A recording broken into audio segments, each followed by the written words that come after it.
Hey folks, welcome back and thank you for joining us. My name is Evan Fricks and I'm with Master Plan Retirement Consultants. With me as always, advisor Mark Fricks, also with Master Plan Retirement Consultants. Mark, how are we today? We are great. Having a great day and a great week and beautiful year, wonderful weather. Everything's good. Excellent.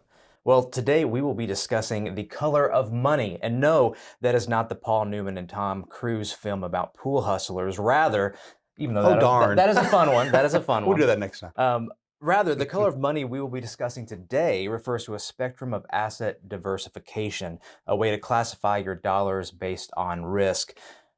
Mark, can you give us an overview of the color of money? Absolutely. So the color of money is kind of the basis of everything we do when it comes to retirement planning. As some of you already know, retirement planning is much more than just investing, right?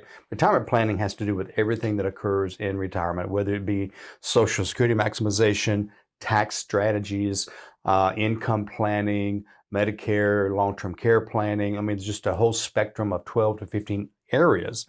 And so the color of money is kind of the underlying theme of what to do with our money in retirement. Um, you look at, when I was 25, 35 years old, we talk about diversification. And diversification is all about, hey, we want some money in some large cap and some small cap and maybe a little bit of precious metals and maybe something in international and whatever. And that's great when you're accumulating. But as you reach retirement, money has to be treated differently. And so we've kind of assigned colors that kind of represent the different areas that money needs to be in. This concept of color of money, where does it originate? Oh, well, it's been around a little while. It's really beginning to pick up steam. I originally had a colleague introduce me to it, Dave Vick, about 12 years ago. And so when we formed this firm 12 years ago, we built kind of the basis on that. And then we've built upon that. We've kind of added some things. We've fluffed it out some more. There are several other companies that are using it or beginning to kind of dip their foot in the water. So it is gaining momentum, but it just makes sense. I mean, when we go through it today, people are going to go, yeah, I mean, that's what you should do. That's how it works. And that's why we just keep using it, utilizing it, and why it's been so super popular. So it seems like an approach to visualizing one's money. Yeah, it does help visualize it, and that's interesting. I have so many people, as we present it, they say, I just love being able to see what it looks like as opposed to a 38-page report of will your money last a lifetime, that type of thing. And so it's not an illustration, it's a plan. It's a way to start the planning from 30,000 foot, and then we begin breaking that colors down into various buckets so that we are the most efficient with every bit of our money that we can be. I would love to discuss a little bit more about the buckets later on, Okay. because I know that's a Yep. little bit more detailed beyond the color of money. But Yes. can we start to look at the preliminary steps of the color of money? Yeah, absolutely. Yes. So, three basic colors because there's really only three basic areas you can put your money. I know that sounds a little weird, but really when you think about it, the first place, and these are all industries, by the way, so each color kind of represents an industry. And let's just say right off the bat, every industry wants all your money, okay? But we believe there needs to be some in each individual column or color, okay? So let's start with yellow. Yellow's very simple. When you think of yellow, what do you think of? I think of caution, like a caution light, right? And so yellow is a cautious bucket or column. And so yellow is basically cash. It could be in your pocket, it can be in the bank, it can be in a money market, it can be in a CD, anything that has two attributes, liquid and safe, Mm-hmm. okay? It also has a negative attribute.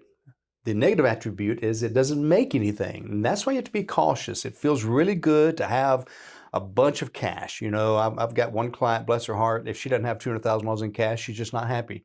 I've talked to her, but it doesn't matter.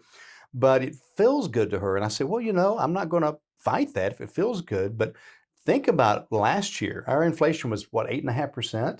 Banks were paying 0.1. So basically you lost almost 8.5% on your money that was in cash. That's right. But we got to have some. Okay. So we kind of decide each client's a little bit different, but how much cash should you have? Again, it's different, what's coming up, things like that. But typically, and I hate to have kind of use a typical client, but typically 2 to 5% of your assets should be in a really relatively easy to access cash type position. Excellent. Yeah. Next color, and by the way, when I like to label industries, so yellow money would be, I just call it banks. Okay, and again, banks want all your money. They want all your money in cash, or maybe they'll send you over to the little securities person in the corner or whatever, but they're all fighting for your money. I just want to kind of reiterate that. Checking, savings, money market, CDs, life insurance, cash value? Cash value life insurance, that's considered yellow money because it's pays 3 to 4%, doesn't pay much, but it's easy, as long as there's no surrender charge, it fits in there. Government bonds fit into yellow money. Now, they're not very liquid, so they're not a perfect fit, but they're guaranteed and they pay a lower rate. And so that's something else that would fit there. Excellent. Yep. What color would you like to discuss next? Let's flip over to red. So, red money. What do you think of when you think of red? I think of risk. Danger maybe, but this illustrates more about risk. Okay, so red money, I label it Wall Street. Okay, so red money is anything, it's kind of different from cash because it can go up and can go down, right? Stocks can go up and down. Bond portfolios can go up and down. Precious metals fits there. Land, real estate fits there. Beanie Babies can fit there, right? So they go up and down in value. So it's anything that can gain money and lose. So the positive with red money is we can make a great return, right? And it keeps up or surpasses inflation. Okay. The negative has risk. Right. Okay, so the two positives, again, better return, typically liquid. Okay, again, it's not always perfectly liquid, but typically liquid. The negative, again, losses. So, if I'm 35 years old, I need to have 95% of my money in red risk money because we know over time the market's going to make money. But we're talking about retirement planning now. Right. So as we approach retirement planning, it's really hard to retire and take $5,000 a month out of your stock market portfolio if the portfolio is down 38%. There's something called the sequence of risk of returns. And what that says is if you're taking money out of an account on a regular basis, that depending on where the losses come, you may accelerate the loss of your account. You can run out of money much quicker. And so that's why we created an additional color, which is green money. I will say something about red money before we leave that. Here with Master Plan Retirement Consultants, we take red money, and if you ask me, I'll send you my book, but we take red money, which we talk about this, and we turn it more of a shade of orange. And so what I mean by that is as you approach retirement, we need to put a little bit of governors on it, maybe, might be a good way to put it, because we don't necessarily need to be chasing 25% returns, if you're 65 years old. But what we do is we take that and we will put it in various portfolios and use what's called active management, which is basically computer-driven investing. So instead of looking back last year and saying, hey, Coke did good last year, so we're going to buy Coke this year, rear view mirror driving, you've heard me say that before. Instead, the computers are able to look at the algorithms and kind of see what's coming and what's happening today and tomorrow and can make a trade at any time to capture that gain or avoid that loss. And so what we've seen based on studies is a typical actively managed account will earn approximately 3% better return after fees than just an unmanaged account. So typically a little bit better return with a little bit less risk. And so that red money becomes a little more orange. Now, still, that doesn't mean you put everything there because there's still the danger, again, of taking income from that, things of that nature. But you got to have some red money or orange money. I'll have some people come in and say, I want all mine in green and yellow. We'll get into green in just a minute. We got to have some of that better growth for long term. So that's red/orange money. You mentioned your book. In fact, The Color of Money is chapter 3 of his book, The Road Less Traveled, featured right here next to me for those of you who are watching. If you want a copy of Mark's book, you can call us. You can visit our website. Our website is masterplanretire.com. Our phone number is 770-980-9262. In addition to the book, you're also welcome to schedule your complimentary consultation with Mark. And that's just a conversation starting out, talking a little bit about your situation, your wants and needs and desire in retirement. And then there are also some complimentary retirement reports and feedback from that report, from that conversation. So check that out, masterplanretired.com if you are interested. Mark, we still got one more color to go. We do. Green money. So what do you think of with green? I kind of think of green as go, but we call it protected growth. Okay, so if red/orange is risk growth, green is protected growth. So what is that? So we've got banks in yellow, right? We've got Wall Street in red/orange. Green is insurance companies. And so what is the purpose of an insurance company? Is to provide some type of protection, whether it's protection for your home if it burns down, a life if you pass away. In this case, we use a very selective product or tool that is annuity based. And by the way, Evan, do you know what the world's biggest annuity is? I do. May I share? That would be Social Security. Exactly. So I ask people, I say, do you own an annuity? No. Well, actually, you probably do, because Social Security is based on annuity concepts. And the first annuity in this country came about in 1759 from Europe to create pensions for clergymen. I just learned that about 6 months ago, so I thought that was kind of interesting. And so basically an annuity's job, just like a pension and Social Security, is to provide guaranteed income. Okay. Now there are some good ones and some bad ones. In fact, about 90% of the annuities out there I don't like, but there's a small group that is growing drastically that has, I think, pretty much everything positive. So green money is for income. Okay, so I told you I don't want to take money out of a stock market that's doing this. By the way, you've probably heard this before. 80 years of the stock market history is 8%. Okay, guess what the market has averaged since 2000? Yeah, the year 2000, 6.2. So the volatility is increasing. So that's why, again, we're moving more and more toward green money. So the attributes of green money is protected principal. So it can't go down, it can only go up, and it goes up with a market index. It's not in an index, but it's with an index. So if the index goes up 10, maybe you get 8.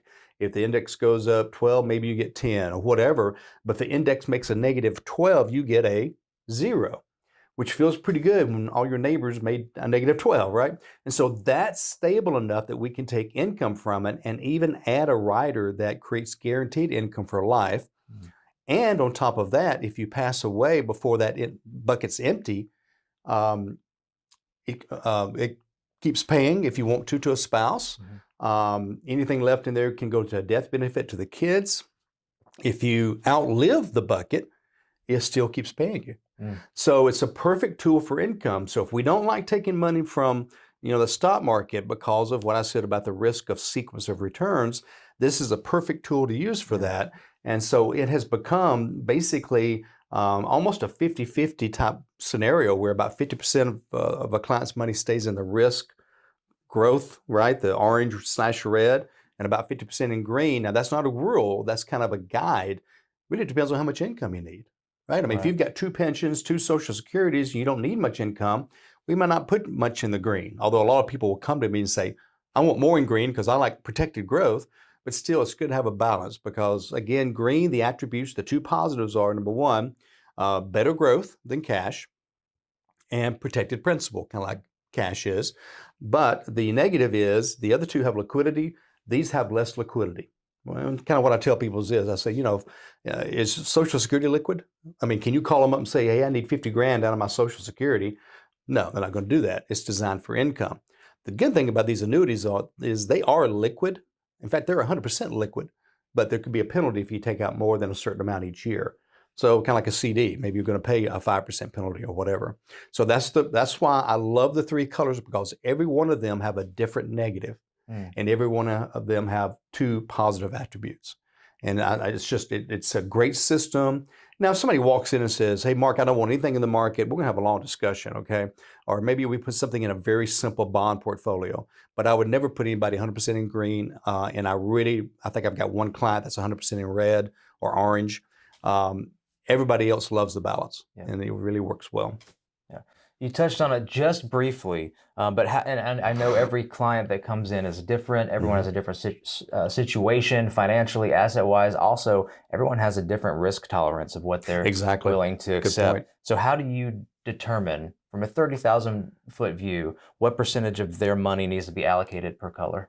So first of all, we have discussions about what their risk is and how they feel about risk in the market. And once we go through how the annuities work that we use, it's called a hybrid index annuity. Um, Once we discuss that, then I kind of start with an income plan. I mean, that's where it all begins. If you don't have income in retirement, nothing else matters. Taxes don't matter. Legacy doesn't matter if you don't have income, all right? So we start with their already income that they're going to have in retirement. What's your Social Security payment going to be based on when you retire and when we might want to turn it on? Does your spouse have Social Security? Do you have a pension? So let's say Social Security, pension, need. This is called an income gap. Okay. So now we can kind of see how much we might want to put in green to provide enough income to close that gap so that they know they are guaranteed income for the rest of their life. If the market goes to zero, which it won't, but even if the market goes to zero, they have guaranteed income for life. And that gives a pretty good feeling for someone knowing that they're replacing that paycheck with another paycheck. It just looks a little bit different. And so that's where I start, is what income do they need? Now, we may end up having 3 or 4. This is where we start getting into the bucket concept, right? So under green may be 3 or 4 different accounts because maybe we want to turn on income in the beginning and delay Social Security. So maybe it's a 5-year income bucket. And then we turn on Social Security and we have less income. Maybe the second annuity comes in and creates smaller income. And then the third one later in life with inflation, it turns it on. And so it's kind of a laddering. Right. It's kind of the same thing with the red money, right? We need some red buckets that are very conservative, like money I might need in 6 months to a year. The next bucket might be money I might need in 2 to 5 years for that big Europe trip or whatever. The next one might be long-term growth for 10, 20 years away, for whether it be the lake house we want or whether it be health, healthcare, things like that. So each of those colors may have 2, 3, 4 different buckets as well. So now you end up, I love to tell this story. So when I was a little kid, I played pee wee football. Okay. And I think I was 8 years old. And so I played defense a lot. And so we had one play on defense. Boys, go get the ball. That was our play. And everybody ran toward wherever the football was. Well, if you stay in football, as you progress, middle school, high school, you start kind of picking your position based on your talents. You begin having plays. If you make it to college, it's very, you may play one position only ever, much more plays. You make it to the NFL, you're definitely, in other words, Tom Brady, I never saw him punt. I never saw him play linebacker. He didn't kick off, right? He had one job. And so that's what we do with these buckets. If we want to make sure that what that job is for that bucket, I want the best tool for that job. And that's what I mean by the efficiency of money. Each bucket, what's best for that, as opposed to, Mark, I have this big 401k and I need it to grow, also need it to produce income. I need some of it to be tax-free, some of it to be tax efficient. It can't do it. Right. So we start splitting that into those buckets, but it starts with the color of money, the broad categories. A concept I've heard you, or a phrase that I've heard you say before is hope so versus no so money. Yeah. So thanks for bringing that up. So we call red money, not only is it risk growth, but it's hope so money.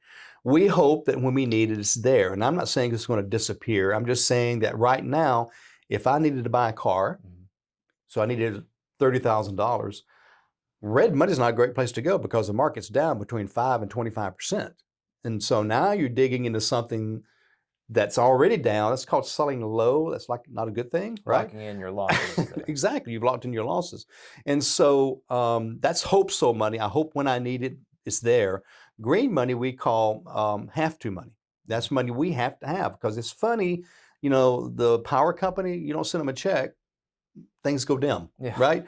You don't send in a mortgage payment, they come and tow your house away or kick you out or whatever. So that's that have to money is the green, red's hope so money, and I'm glad you brought that up. Yeah, absolutely. So color of money is a little bit of a 30,000-foot preliminary view. How does this fit within the entire retirement planning scheme? Do we go further back to 60,000 foot view, or can we start to hone in a little bit? We definitely start zeroing in. We've got the big concept, and then we start with a circle called money management. And so that's where the colors of money fall into. You start with money. Legacy is important, tax planning is important, but you got to get the money fixed first. So that first circle we work on is money management. Don't confuse money management with just investing. It is creating income, when to take Social Security, how to take your pension, and maybe some budgeting and debt consolidation or getting rid of debt, anything to do with money. And so that's where the color of money fits in. That's the first thing we address. We start in planning meeting number 1, looking at the 30,000 foot view of the color, and then start developing that income plan and then that growth plan, and flesh that circle out. And then we move into the second circle, which we've talked about before, we'll talk about again, which is tax strategies. And Evan, as you know, this is not about preparing taxes, okay? We do that, but that's not what this is about. This is about looking ahead. I love the phrase. A lot of people think of taxes in a micro. Okay, yep. Micro meaning I want to save money this year by putting money in an IRA. We prefer thinking in a macro, the next 25 years of your life. How can we reduce taxes? And we have several good concepts to do that. So that's that next circle. So now we get that accomplished, and then the third big circle is legacy planning. How do we make sure we're taken care of?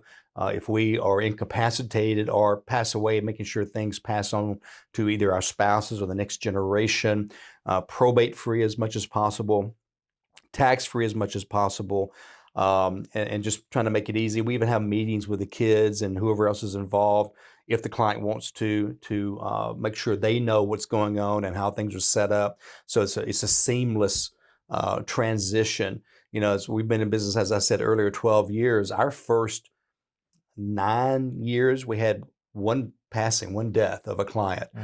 In the last 3 years, we may be up to 18 to 20. And it's because of when we started working with people 55 to 65. Well, those people now are 65 to 75 or more. And so we're seeing how important it is. And we're paying even more attention to that part of it as well. Want to make sure you're prepared. It's very easy to put that off, but that is the third major circle. Excellent.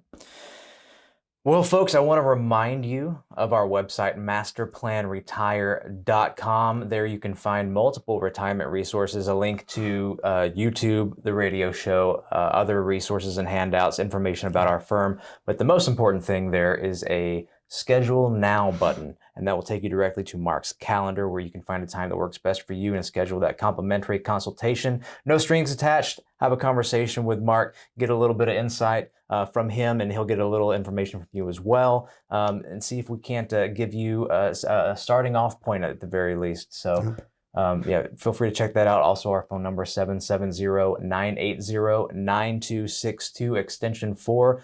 We love folks coming and visiting us in office. We're in Marietta, Georgia, West Cobb area, but we also have a little thing called Zoom, and we're happy to use that as well, or even just a phone call. So take advantage of that. We would love to hear from you. Mark, any final parting words to sign us out today? Yeah, just schedule that initial consultation, and anybody that schedules that after our discussion, if it leads to it, we'll run a series of reports, usually 6 to 8 reports, to see where you're at and where you can be tripped up. And so, knowledge is power. Part of that knowledge is knowing what lies ahead and preparing for it, as opposed to just blindly driving down the road toward retirement, hoping everything works out. What's the old saying?